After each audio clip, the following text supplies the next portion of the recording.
Hey there, Masterclass, and welcome to this very exciting session with Mr. Timothy Moser. Just want to give you guys a quick intro and brief you because this is a fantastic interview. I think you guys are really going to love it.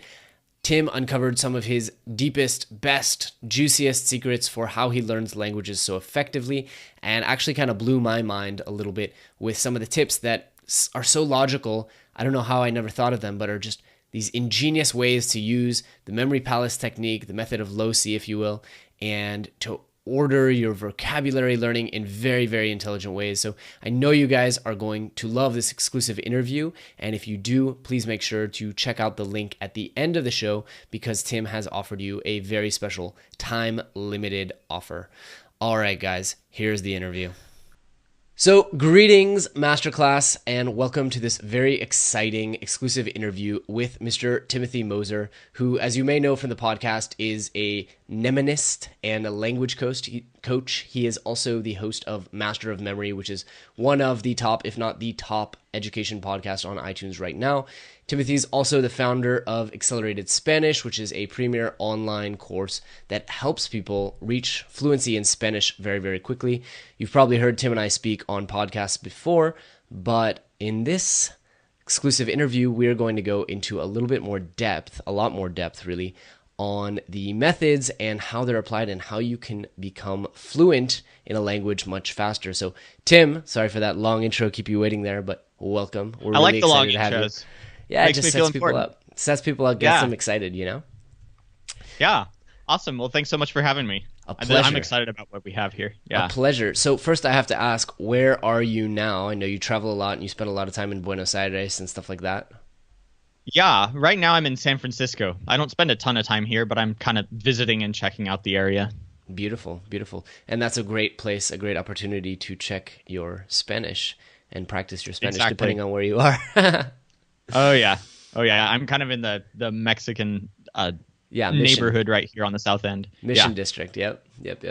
Well, awesome. So I'm really excited to get into this, Tim, because I know that you are really the expert in learning languages, but specifically in learning Spanish as well. So, I'm also a language learning hobbyist, and I know a lot of our students are. So I'd really like to get into some of the core stuff. How do you get to the heart of a language? I think a lot of people focus on, well, how do I learn the grammar? How do I learn the pronunciation? Tell me a little bit about the process of tackling a language and actually getting into it, getting into the core of it. Right. Yeah. And a lot of people will focus on different things. Many people talk about how to learn words very quickly, like how to build up your vocabulary. Mm-hmm. And some people talk about, how to learn grammar rules or how to learn pronunciation, like you're saying. For me, really the heart of a language and how you take a language and you turn it into a step-by-step process is, first of all, a language is huge. It's not just those things that we talked about. It's much bigger than that. It's like the whole way that you think. So how can you accelerate the changing the way that you think and being able to turn what you're normally doing in English or in your native language into a different language? And really, I think that with basically any learning project, a big part of it comes down to turning it into simplifying it into just a couple of major goals or a couple of major focal points that will encompass everything else. Right. And so what I'm going to talk about is basically how you take the language learning process, turn it into a step-by-step process, and just narrowing down to the few items that get the biggest results from the very beginning. That sounds perfect. Now, yeah. So actually, focusing on what will get you speaking like a native speaker is what I'm interested in. A lot of people are interested in talking like Tarzan or speaking like a tourist, and that's fine. But I'm speaking specifically about fluency so that you are thinking and speaking like a native speaker from the beginning, right, or as quickly as possible. So basically, the first few steps are the ones that will get you thinking as quickly as possible. And the main key that I'm going to come back to again and again, so if you take nothing away that other than this is the one big thing, and that is just focus on two things. Simplified, those two things would be words and phrases. Okay. Now that sounds really simplified, It does. but believe me, we'll get into how that works, how that plays out later. So we're going to talk a bit about the words and how you learn those and how you kind of store those in your loci when you're memorizing them. But then with the phrases, that encompasses everything from the way that you think in the language to the way that you pronounce the phrases and everything like that. So we're putting things into two camps. And so we'll just kind of address one at a time. But if you prioritize those two things, one is the words with that and actually storing them so that they're exchangeable. I'll talk about that in a bit. And then with the phrases, you're actually learning an extremely small number of stock phrases that will actually get you speaking very quickly and very confidently. And those two things multiplied together turn into a very rapid system for fluency. Okay. So as I understand it, your first step here is, I mean, and it sounds super logical, get some words, have some tools to work with. How do you choose which vocabulary? I mean, I know a lot of people talk about this. There are a lot of different methods of approaching this. Any old language has 20,000, 30,000 words. Where do you start? Yeah, good question. So like I can look around me and I see a lamp, I see a computer, I see a microphone. Those are the exact words that you do not want to start with. Because the fact is that the things that we see and the things that we, touch and talk, all these nouns, they're pretty much the same between two languages. If you learn those words first, you're not changing the way that you think, and you're not really learning the language itself. You're just adding to essentially your English vocabulary with a few other words in a different language. Like let's say you're learning Spanish, you're adding a few Spanish words to your English language. To start with the way that the language actually works instead, many people will talk about choosing instead the top 2,000 words of the language, which is, you can theoretically be fluent in pretty much any language by learning the top 1 to 2,000 words. Right, which is crazy because a lot of languages, I mean, if you read the newspaper, there's 12,000 words in there, and yet conversationally, 2,000 is about all you need. Mm-hmm. And the fact is that actually it's kind of interesting if you learn those 2,000 words first and then go and read the newspaper, the other 10,000 words are the ones that are more similar to the words in your own language. Right. So it's just like, the big words that are so similar to the ones you already know. Right, and a lot of cognates and stuff, like economica, stuff like that. Yeah, right, yeah. Cognates and things that really just already will fit in. And really those 10,000 words you'll learn very quickly if you learn the 2,000 first. Okay. Because the fact is you'll learn kind of how the language works, and then they integrate really quickly into the sort of the network that you've created, right? And they just kind of fit in pretty easily. Right. I was going to say it's all about having that really strong base neural network to tap into and plug, like, oh, that word sounds like this, or oh, that must be from the same etymology. Absolutely. Absolutely. Right. So sorry, I totally sidetracked you there. So we're picking out our first 2,000 words. Right. But the thing is, 2,000 does not sound like a step-by-step process. That would be an enormous step. That's not a step. That's like jumping onto the house. You have to use the ladder. So actually what I tend to focus on myself is I'm not so interested in those 2,000 words as I am in the top 5 words of the language. So you start with the top 5 most frequent words, and this is extremely underrated. But in a language, really the top 5 words constitute an enormous part of the language, and in particular in Spanish, for example, the top 2 words are more than 6% of the language. Really? And so if you can, like the word que and the word de.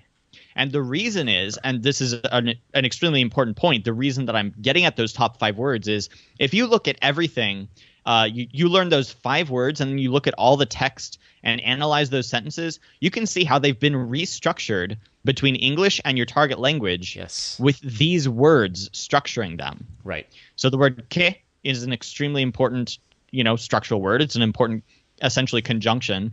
And then de is why we say something of something instead of, like if I say factory worker, we say that in English. In Spanish, it would be worker de factory. Right. And it's always that way. And that's why that word is so frequent. So that's just one example of many why those words that occur so many times are really defining how the language works.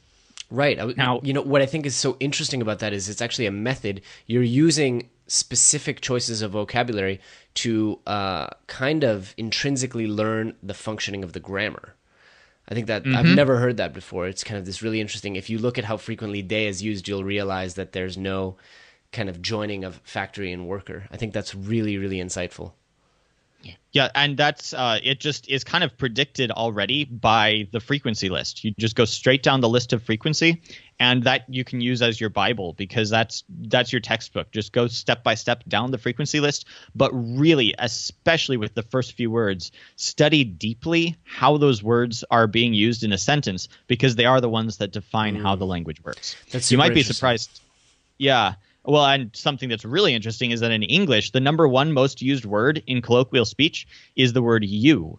Right. And the reason for that is because of we use it all the time. You know, you'll use that word in hypothetical situations and whatnot. Third person. It just Yeah.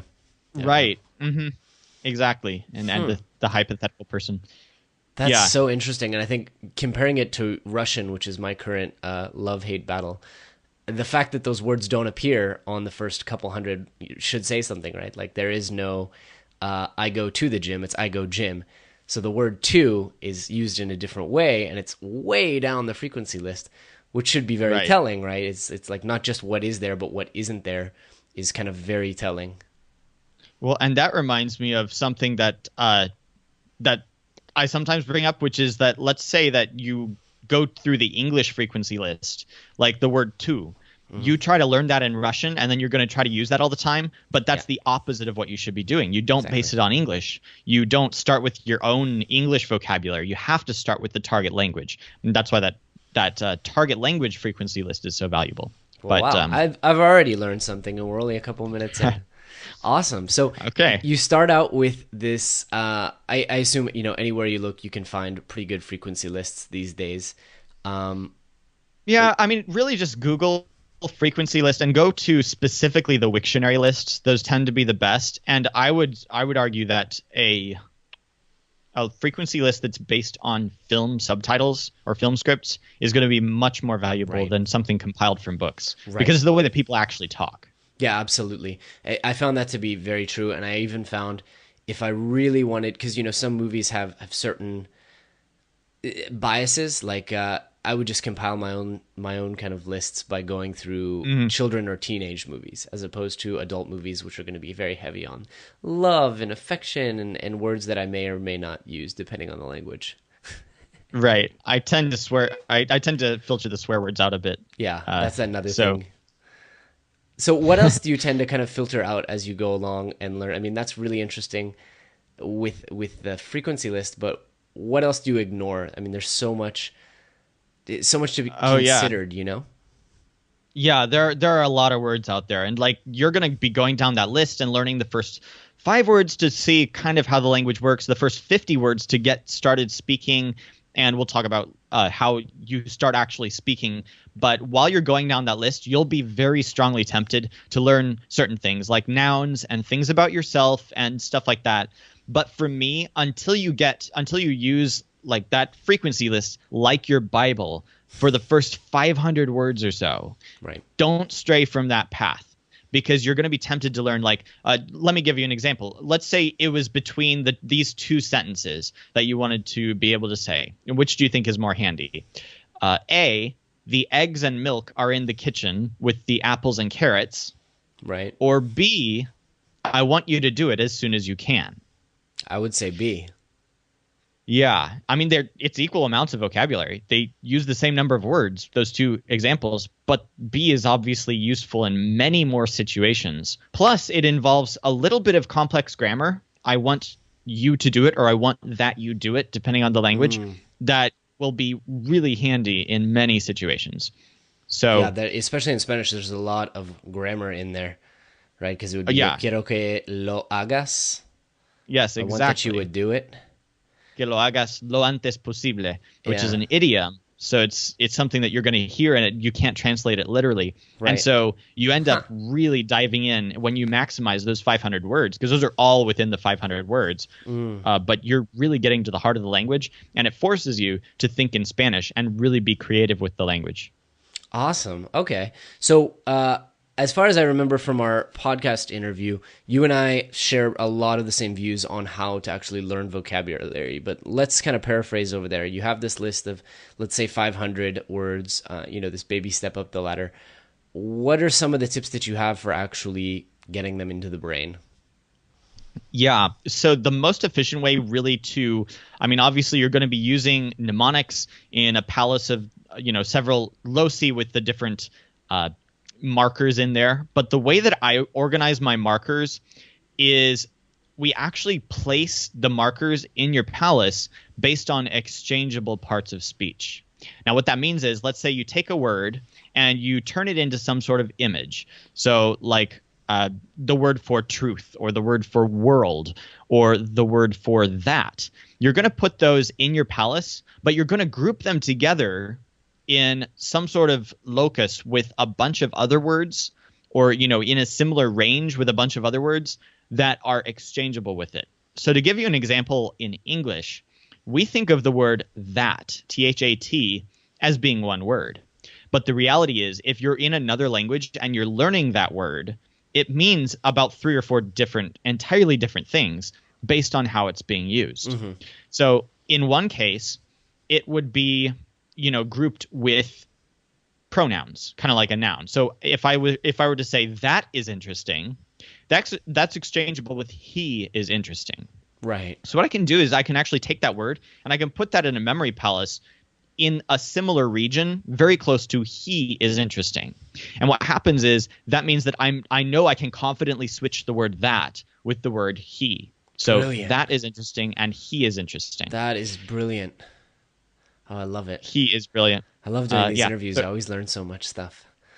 That's really clever. And then what else he, she, it, we. Mm-hmm. Oh, yeah, those would all be together. But then also the word that would be placed into, let's say, your adverb palace as well. So if I could say that the building was that tall, that's exchangeable with so. The building is so tall. And so you can confidently switch those words because you know that since they're in the same place, you can see them right next to each other in your palace visually. Wow. You know that you can confidently switch them. You're blowing my mind because I always put things I just alphabetize. And I never thought, that there was a better way to do it. Like all the K words go in the kitchen. All the B words go in the bathrooms, one of the bathrooms. Oh, that's so much more clever to do it that way. You kind of ask yourself, how am I likely to need a word? Am I looking for a word that starts with B, or am I looking for a noun? And so for me, and especially with the top 50 words, this is ridiculously valuable. Mm. With other words, you can learn them in bulk in any way you want. But with the top 50 words, this becomes extremely valuable because it teaches you about the grammar automatically. And you don't really even have to think about the grammar so much because you just use words that are exchangeable with each other. And they just are right next to each other. Now, actually, clever. What happens is you only need about 12 of these general areas because really a lot of words in a language, and it depends on the language, but you only need about 12 of them because a lot of words are generally exchangeable with each other in a language. So you'll kind of just be grouping them into those general loci.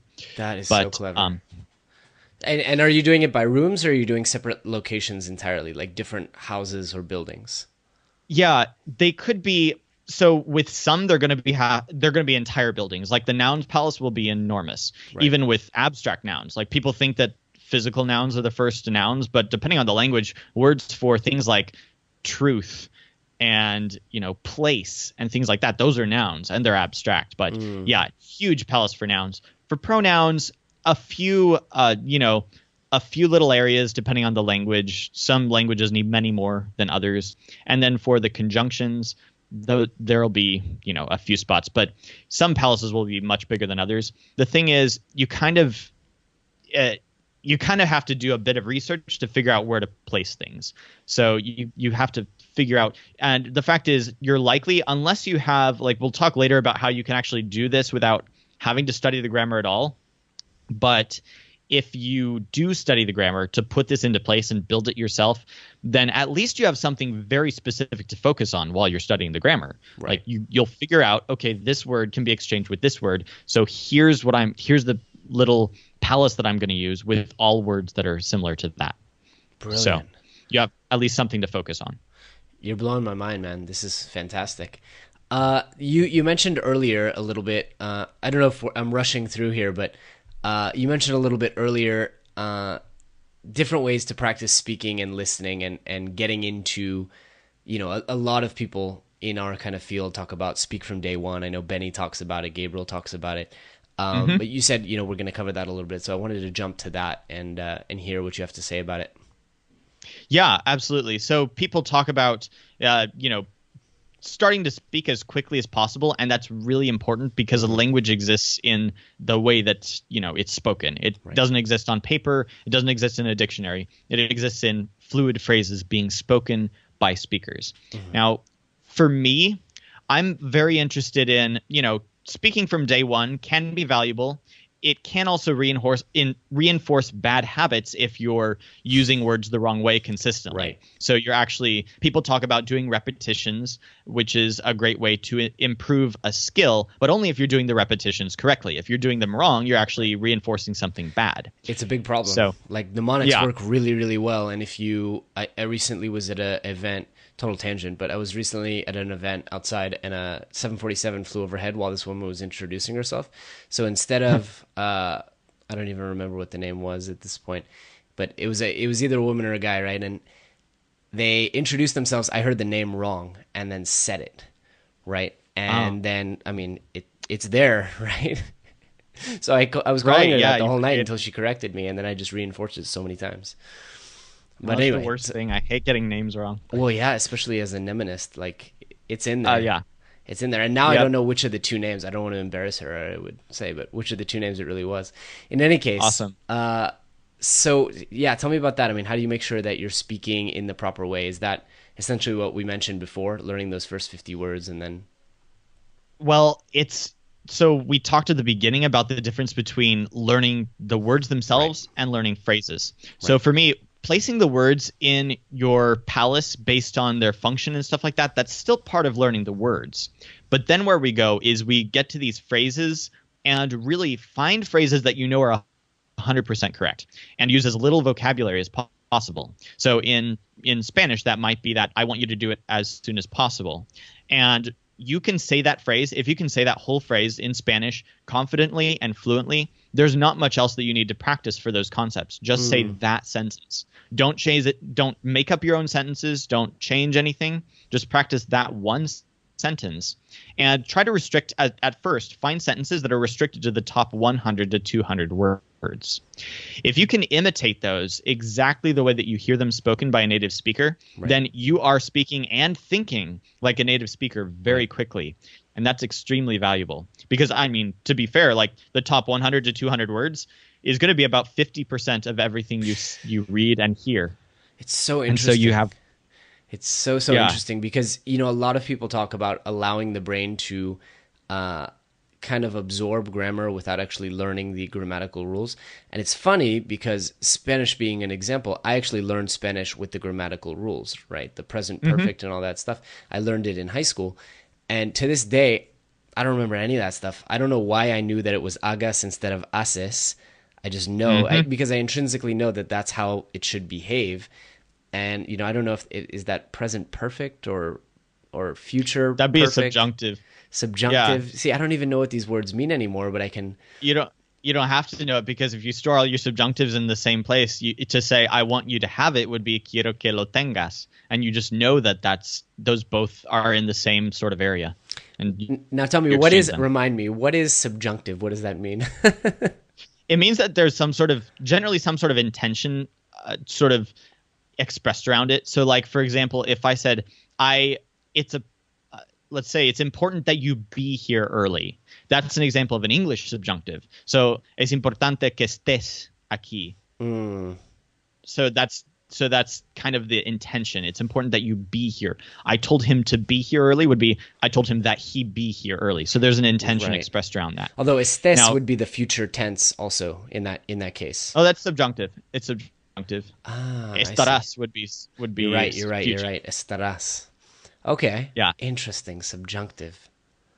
Okay, cool. But you don't necessarily have to know these terms because if you just store them all, like for us, we put them in a backyard somewhere like a junkyard, and that's the stress syllable of subjunctive is junk. So you just remember that if there's an intention expressed around it and it fits the sentence structure, that's the important thing. I want that this be the case. Then you just pick one of those words.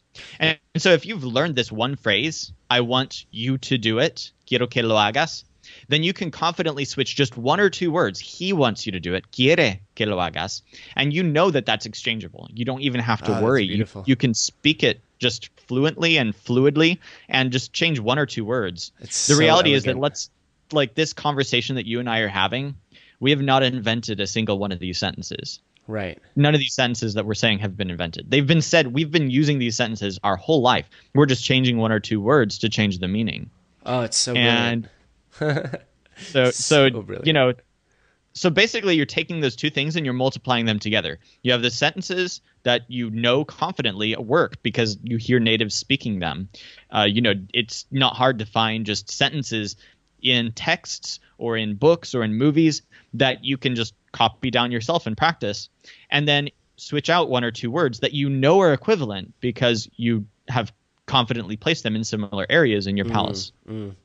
Really interesting. I want to touch back on one thing you said. You guys have just a junkyard for all the grammatical stuff, subjunctive kind of thing. So you do think there is some value in learning, well, this is the present perfect, stuff like that, or is it something that you guys don't even emphasize?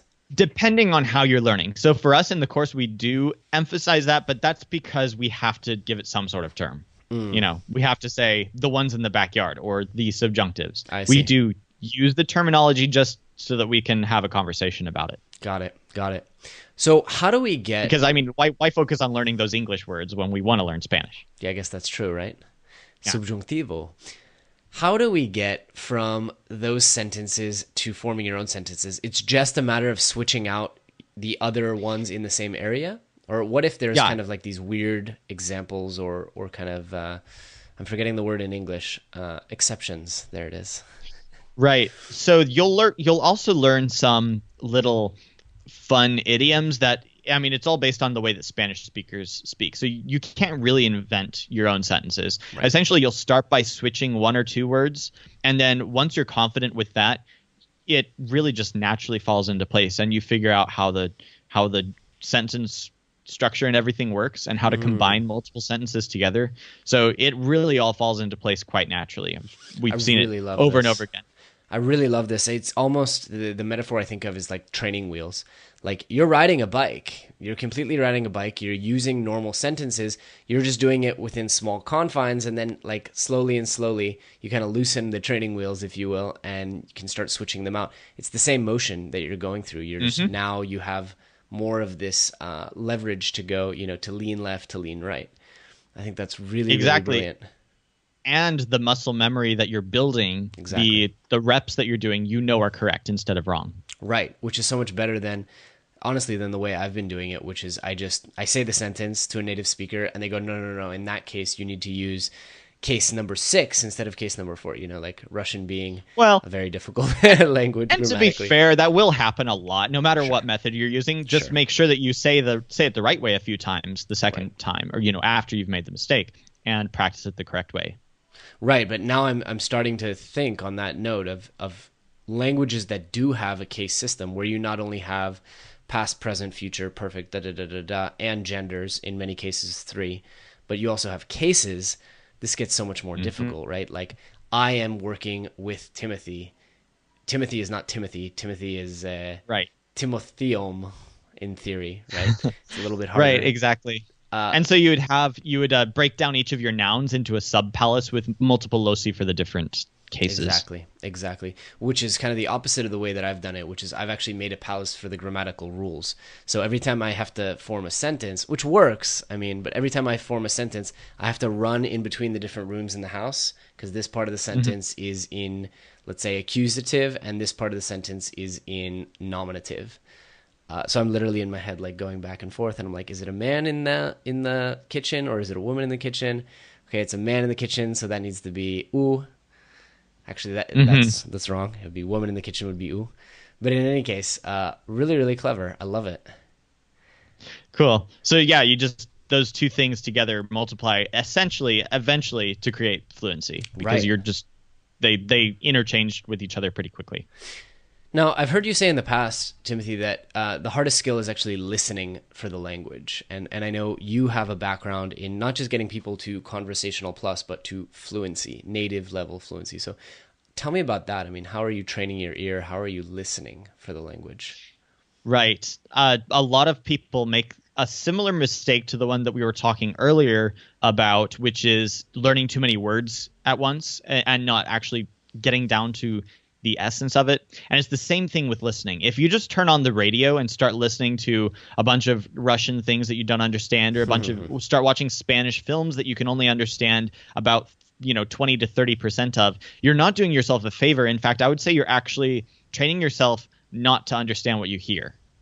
The best learning happens just on the fringes of your comfort zone. So I kind of like to use the example of, let's say that there's you're taking your current knowledge and your current comfort and you're stretching it. Right. If I were to take like this little disc of your comfort zone and grab the edges of it and pull on them, then I'm helping you. If I grab beyond the edges way over here, I'm not pulling on anything. I'm not helping you at all. So the learning happens right at the fringes of your comfort zone where you're pushing out from there. Exactly. And so the best listening, just in the first place, is not everything. You shouldn't just throw yourself in the ocean and expect yourself to know how to swim to the shore. You should go to something that's just beyond where you are. So let's say you find something simple. If possible, find something that's pretty much in tune with your own vocabulary and work on listening to that. Right. If you can't get that, then sometimes children's books or things like that are just beyond what you need. But the big thing is, beyond that, take something you're fairly comfortable with, but study the text first before listening to it. Because then you're not forcing yourself to do too much at once. First, study the text, which you can figure out. You can work through it and everything like that. But always find a transcript, study the text, and then listen when you understand it perfectly. I love that. Because that way you're actually listening to something that you understand. And you're training yourself basically to, kind of like we were training ourselves to speak perfectly by using native written sentences and building those that almost, it's analogous to muscle memory because you're training yourself to do it correctly as opposed to wrong. Sure. I think there's really a lot of analogies to weight training, right? Like you just said, you learn at the edge of your comfort zone. We teach in our course, look at the model of bodybuilding, right? Progressive overload. If you're training right at the edge, you're growing. If you're training above it, you're injuring yourself. If you're training below it, you're the guy who goes to the gym and says, I can't gain weight. So it's all about like leveling up and doing this kind of progressive overload in stages, in jumps. Sorry, I cut you off there for a sec. No, but that's exactly right. That's a great analogy for it. You're going just beyond what you can do and pushing it until that's your comfort zone. Exactly. And once in a while, you'll drop down to a lower level and go, wow, I thought that was hard. That's already second nature. And this happens all the time with our students. They go like, wow, I can't believe I was struggling with that 3 weeks ago. Whereas now that's just how I think. But using the transcript and actually studying it before listening, as opposed to listening first and then studying, which is backwards. That way you're listening to something and you understand it as you listen to it. And that's extremely valuable and much faster than other methods of practicing listening. Incredible. So we talked a little bit about, finding resources. I personally, for anyone who's learning Russian, I love watching Winnie Pooh, which is like Russian Winnie the Pooh. It's so great. But where do people find these best resources? I mean, where do you recommend? I know YouTube is a huge resource for listening, but just in general, I mean, we talked about Wiktionary for the frequency lists. Anywhere else you recommend people check out for resources? Yeah, so like YouTube is a great resource as long as you make sure that you go to natives and you pull all your examples from native speakers, because way too many even textbooks and courses and things like that do teach things wrong. There are some top ranked podcasts that do teach like very wrong sentence structures and things like that. It's quite common and very unfortunate. So make sure that they're native written. If you're whatever language it is, a lot of languages are easier to learn than others. Like there's so much out there for Spanish and French and things like that you can find. So I'm actually I'm in the market of looking for good resources for Russian and for Arabic. Yes. So I'm out there. If you build a Russian course, I'll be in there like first thing. Mainly because I need like the discipline, and also I think you have a really innovative approach to it. Like, because I'm a memory guy, I can churn out vocabulary like nobody's business. I'll learn 100 words in 20 minutes, but if you hear me string them together, you're like, oh, you know. So I really Yeah, like your innovative approach. so do look, on YouTube for native written Russian sentences that are exactly the way that natives speak. Right. If people are interested in Spanish resources and specifically, or even just for learning how this whole process kind of fits together, then my course Accelerated Spanish puts all of this together, and it's designed exactly how I've outlined this, with the 50 words first, getting at the heart of the language, and then going down the frequency list and learning things in a palace. We show where to put all of your markers in your loci and everything like that. And all of the examples are native written, so you don't have to worry that there'll be wrong resources or anything. So even if it's not Spanish that you're into, you can get in there and just see how the whole thing fits together. Yeah, absolutely. What I really like, and what we kind of talked about on the podcast, is whereas we take the like teach a man to fish, go broad and wide for 10 weeks approach, you're like, all right, we're just going to build everything for you, because if your goal is learning Spanish in weeks and not years, like, here's the memory palace, and you guys have done so much work to like outline all the words, actually design the markers for people, which I think is mind blowing. Like, just to go to that level of detail and then put them in imaginary mind palaces. So, I want to give a full endorsement for your course. Tell us a little bit about how it works. It's like a monthly thing. It's like an upfront thing.